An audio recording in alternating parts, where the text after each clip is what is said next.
మీ ఎలాంటి వ్యాపార ప్రకటనలకైనా వెంటనే మా ఛానల్ సంప్రదించండి. ప్రస్తుతం మనతో పాటు ప్రముఖ ఆధ్యాత్మికవేత్త వేదిక్ ఆస్ట్రాలజర్ అవినాష్ దాస్ గారు మనతో ఉన్నారు. గురువు గారితో మాట్లాడదాం. నమస్కారం గురుగారు. నమస్కారం. ఓం నమ శివాయ, ఓం నమో వెంకటేశాయ. జై శ్రీరామ్, జై శ్రీకృష్ణ.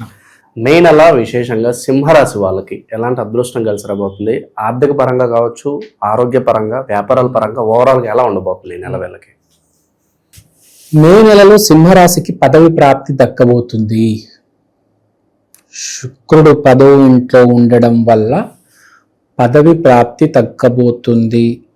అంటే ఏ కంపెనీలు, శుక్రుడు అంటే ఆడమ్మాయి, శుక్రుడు అంటే లగ్జరీ, ఏ కంపెనీ భవనాలు బాగా అందంగా, బాగా చాలా విశాలంగా ఉంటాయో, like Microsoft, like Wipro, like Infosys, మెయిన్గా మైక్రోసాఫ్ట్ విశాలంగా అందంగా ఉంటారు. అమ్మాయిలు కూడా చాలా అందంగా ఉంటారు అక్కడ. అలాంటి పెద్ద పెద్ద కంపెనీల్లో మీకు జాబులు రాబోతున్నాయి. పదవి ప్రాప్తి కనిపిస్తుంది. అది కూడా ఒక ఆడమ్మాయి సహాయం చేయడం వల్ల పదవి ప్రాప్తి, మంచి జాబు, మంచి శాలరీతో జాబ్ అనేది రాబోతుంది. కానీ సబ్జెక్టు కండిషన్, మీ శుక్రుడు బాగుండాలి. మీ శుక్రుడు బాగుంటే 10వ ఇంట్లో ఉన్న, ఈ గోచారంలో ఉన్న 10వ ఇంట్లో శుక్రుడు మీకు సహాయం చేస్తాడు. కానీ మీ జన్మజాతకంలో శుక్రుడు బాగుండాలి. ఒక స్త్రీ సహాయంతో ఒక పెద్ద కంపెనీలో జాబ్ రావాలంటే మీకు శుక్రుడు బాగుండాలి. గుర్తుపెట్టుకోండి. సూర్యుడు, బుధుడు, బుధాదిత్య యోగం 9వ ఇంట్లో, అంటే తెలివితేటల వల్ల అదృష్టం కలిసి రావడం.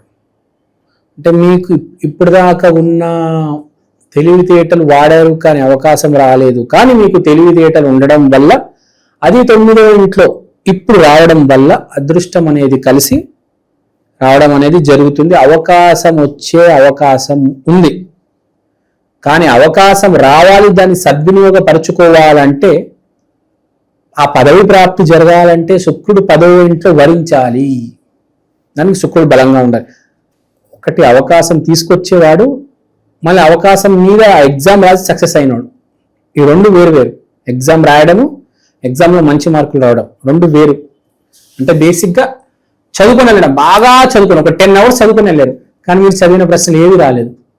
ఏం లాభం? 10 గంటలు చదివాడు. వాడెవడో 1 గంట చదివాడు, గాలికి తిరిగాడు. ఎగ్జామ్ ముందు రోజు సినిమా చూసి వచ్చాడు, కానీ అటు చదివిన ప్రశ్నలు వస్తే ఏంటి పరిస్థితి కదా? చెప్పే పాయింట్ అదే. సో మైండ్ ఫస్ట్ మనము చాలా క్యాల్కులేటివ్గా ఉండాలి. డిసిషన్ అనేది ఎప్పుడైనా తీసుకొని దాని మీద నిలబడాలి. ఆలోచించి ఆలోచించి ఆలోచించి ఆలోచించి డిసిషన్ తీసుకోకుండా చాలా మంది అలా ఉండిపోతారు. అలా కాదు. ఫస్ట్ ఒక డిసిషన్ తీసుకున్నామా, దాని మీద ఇంకా నించొని ఉండాలి. నేను ఇంత చదువుతాను అని డిసైడ్ అయిపోయి తర్వాత రంగంలో దిగిపోవాలి. ఒక కాఫీ పెట్టుకో, ఇక చదువుతూ ఉండు. నువ్వు స్టూడెంట్ అయితే చదువుతూ ఉండు. చాలా ప్లాన్గా చదువు. ఒకటే చాప్టర్లో అన్ని ప్రశ్నలు చదవమాక. అన్ని చాప్టర్లో కొన్ని ప్రశ్నలు చదువు. అదే కదా తెలివితేటలు అంటే. అన్ని చాప్టర్లో కొన్ని ప్రశ్నలు చదువు. కొందరు ఉంటారు ఒకటే చాప్టర్ పట్టుకుంటారు, ఒకటే ప్రాబ్లమ్ని. మ్యాథ్స్లో ఒక సమ్ ఉంటుంది, అది చేస్తారు, అది రాదు, ఇక జీవితాంతం దాన్నే దిద్దుతూ ఉంటారు.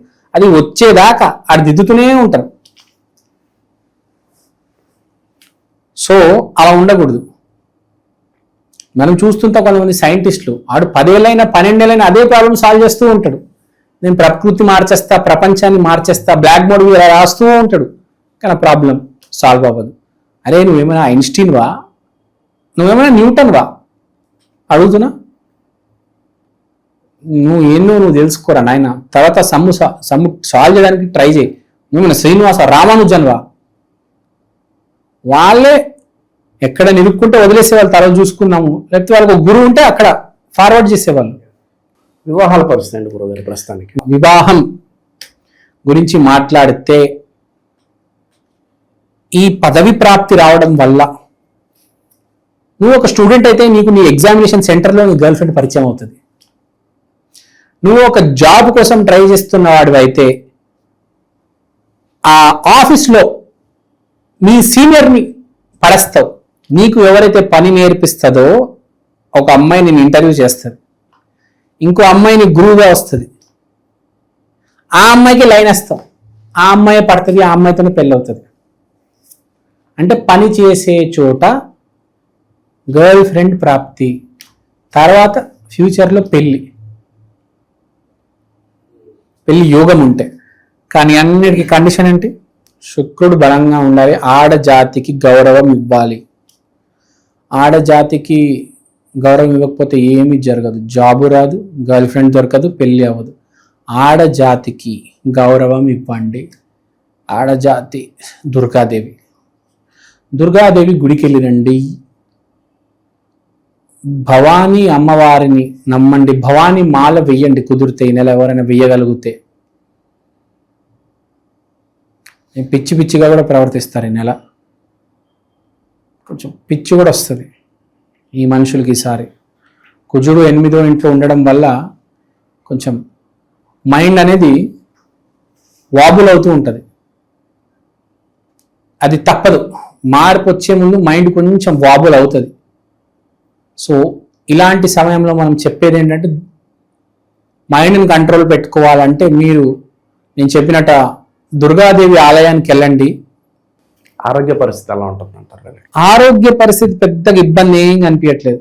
యాక్చువల్గా ఇంకా చెప్పాలంటే ఆరోగ్య పరిస్థితి చాలా మెరుగుపడే అవకాశం కనిపిస్తుంది. కుజుడు 8వ ఉండడం వల్ల ఆరోగ్యంలో సడన్ షిఫ్ట్, ఒకటేసారి బరువు పెరగడం లేకపోతే బరువు తగ్గడం ఇలాంటివి జరుగుతాయి. సో ఆరోగ్యపరంగా చాలా బాగుంది. జిమ్ జాయిన్ అవుతారు చాలా మంది, బాడీ బిల్డింగ్ చేస్తారు. కొంతమంది బాగా ఫ్యాట్ ఉన్న వాళ్ళు వెయిట్ రిడక్షన్ చేస్తారు.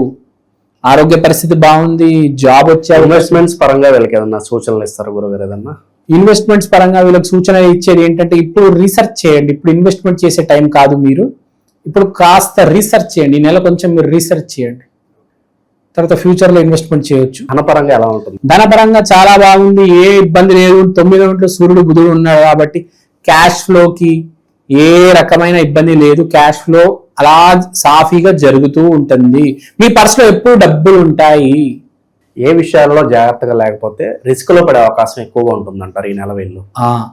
ఈ నెల స్త్రీ జాతికి గౌరవం ఇవ్వకపోతే రిస్క్ లో మీరే పడతారు. స్త్రీ జాతికి గౌరవం ఇవ్వాలి. టెస్టింగ్ జరుగుతుంది మీకు ఈ నెల. నువ్వు స్త్రీకి గౌరవం ఇస్తావా? ఇంటర్వ్యూకి వెళ్ళేటప్పుడు ఆమె కళలో చూసి సమాధానం ఇవ్వాలి, ఇంకెక్కడో చూడకూడదు. అది గుర్తుపెట్టుకోవాలి. So be careful in this month. Respect women this month, very important. చాలా మంది మల్టిపుల్ అఫేర్స్ పెట్టుకొని కెరీర్ పాడు చేసుకున్న వాళ్ళు ఉన్నారు. సినిమా హీరోలే చూస్తున్నాం మనం ఈ మధ్య. 20-30 అఫేర్లు పెట్టుకుంటారు, తర్వాత సినిమా ఫ్లాప్ అవుతుంది. నిరుద్యోగుల పరిస్థితి ఏంటంటారు? నిరుద్యోగుల పరిస్థితి చెప్పినదే, స్త్రీ జాతిని గౌరవించి జాబ్కి అప్లై చేయండి. దుర్గాదేవి దర్శనం చేసుకున్న తర్వాత ఇంటికి వచ్చాక అప్పుడు శుక్రవారం రోజు జాబ్ అప్లై చేయండి. లక్ష్మీదేవి రోజు, శుక్రవారం రోజు, స్త్రీ జాతి రోజు జాబ్కి ఆ రోజు అప్లై చేయండి. మీ రెజ్యూమే సెలెక్ట్ అవుతుంది, ఇంటర్వ్యూకి పిలుస్తారు. సరైన సమయంలో సరైన పని చేస్తే సక్సెస్. అదే గుర్తుపెట్టుకోండి. ఏది మీకు ఎంత దమ్ము ధైర్యం ఉన్నా టైం బాగాలేకపోతే ఫ్లాపే. గుర్తుపెట్టుకోండి. ఎంత పెద్ద యాక్టర్ అయినా సరైన చోట ఆడిషన్ ఇవ్వకపోతే ఇంక అంతే. ఎలాంటి పరిహారాలు చేస్తే బాగుంటుంది? పరిహారం మంచి క్వశ్చన్ అడిగారు. పరిహారం అంటే శుక్రవారం రోజు మీరు వైట్ కలర్ ఐటమ్స్ డొనేట్ చేస్తే మంచిది. పాలు, పెరుగు, వైట్ కలర్ బట్టలు, వైట్ కలర్ సంబంధించిన ఐటమ్స్ ఏమైనా ఉంటే డొనేట్ చేస్తే చాలా మంచిది, చాలా శ్రేష్టం. ఇంకా మీరు ఒకవేళ డాక్టర్ అయితే ఫ్రైడే రోజు ఫ్రీ ట్రీట్మెంట్ ఇస్తే మీ పేషెంట్స్కి చాలా మంచిది. ఫ్రైడే రోజు మీరు కనుక మే నెలలో ఏదైనా మంచి పని చేయగలిగితే చాలా మంచిది. సో బేసిక్గా సింహరాశి అంటే మే నెలలో స్త్రీ జాతి. సో స్త్రీ జాతిని గౌరవించండి. ఏ స్త్రీ జాతిని తప్పు చేసి కూడా తిట్టవద్దు, తప్పుగా వాళ్ళని చూడవద్దు. స్త్రీ జాతి ఆమె నల్లగుందా, తెల్లగుందా, చామన్ ఛాయ్ ఉందా, ఆమె అన్నం గురించి మాట్లాడొద్దు. స్త్రీ ఏ స్త్రీ అయినా అందంగా ఉంటుందని గుర్తుపెట్టుకొని గౌరవించాలి. అది సో మే నెలలో మీరు స్త్రీ జాతిని ఎంత గౌరవిస్తే మీకు అంత అదృష్టం కలిసి వస్తుంది. ఓవరాల్గా ఈ రాశి వాళ్ళకి ఈ నెల ఏ విధంగా ఉండబోతుందో మంచి విశ్లేషణ అందించారు సార్. ధన్యవాదాలు.